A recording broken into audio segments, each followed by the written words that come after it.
అందరూ బాగున్నారండి. ఈవేళ నేనైతే ప్రాన్ పికిల్ చేశాను. నేను తీసుకున్న ఇంగ్రీడియంట్స్ ఇవేనండి. ప్రాన్స్, నిమ్మకాయలు, ఉప్పు, కారం, పసుపు, అల్లం వెల్లుల్లిపాయ, మసాలా, అంతేనండి. పెద్ద ఇంగ్రీడియంట్స్ లేవు దీనికి. 2 కేజీలు ప్రాన్స్ తీసుకున్నాను. నీట్గా వాష్ చేసి ఉప్పు, పసుపు వేసి ఆ నీరు ఇంకే వరకు అలాగ స్టవ్ మీద పెట్టాను. ఒక 10 to 15 మినిట్స్ పడుతుందండి అవి దగ్గర పడడానికి. మంచి వేరుశనగ నూనె అయితే ఫ్రెష్ తెప్పించాను. ఇది కొంచెం నురుగు వస్తుందండి. మరి కొంతమంది అయితే చింతపండు వేస్తారు.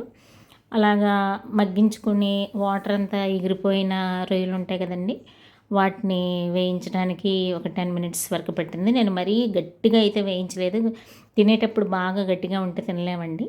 అల్లం వెల్లుల్లిపాయ అప్పుడప్పుడు నేను అప్రాక్సిమేట్గానే వేసుకున్నాను, ఫ్రెష్గా వేసాను. ఇంట్లో పట్టించిన కారం అండి, మంచి కారం, మంచి స్మెల్ వస్తుంది. పసుపు వేసాను. మసాలా కూడా అప్పుడప్పుడు మిక్స్ చేశాను. నేను ఏది కూడా నిలవ ఉన్నదే పెట్టలేదు.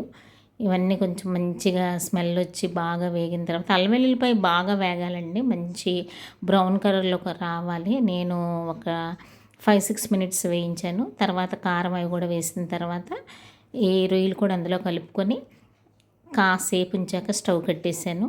తర్వాత చల్లబడిన తర్వాత నిమ్మరసం కలిపాను. నేనైతే 2 కేజీలు కదండి, ఒక 4 నిమ్మకాయలు రసం పిండాను. చాలా బాగున్నాయి. ఈ పచ్చడి అయితే నేను తినడానికి కాదండి, మా బ్రదర్ జర్మనీ వెళ్తున్నారు, ఆయనకి నా వంతుగా నేను ఈ పచ్చడి చేసిస్తున్నాను. అక్కడ తినడానికి ఉండవు కదండి సరిగ్గా. అక్కడ ఫుడ్ అది మన ఇండియన్స్కి మన ఫుడ్డే తినాలనిపిస్తూ ఉంటుంది. అందుకే మా బ్రదర్ ఎప్పుడు వచ్చినా నేను ఏదో ఒక పికిల్ ఇలా చేసిస్తాను. ఇది మనం పచ్చళ్ళలా చేసుకుంటాం కానండి, ఇది మనం తినడం మొదలు పెడితే కూర తిన్నట్టు అయిపోద్దండి. ఎన్నో రోజులు ఉండదు, ఒక 1 వీక్ కూడా ఉంటుందో ఉండదో నాకు డౌట్. ఎందుకంటే తినే కొద్దీ తినాలనిపిస్తుంది.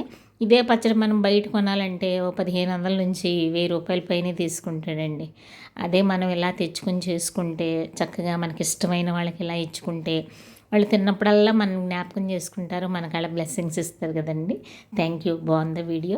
నా ఛానల్ని లైక్ చేయండి, షేర్ చేయండి, సబ్స్క్రైబ్ చేయండి.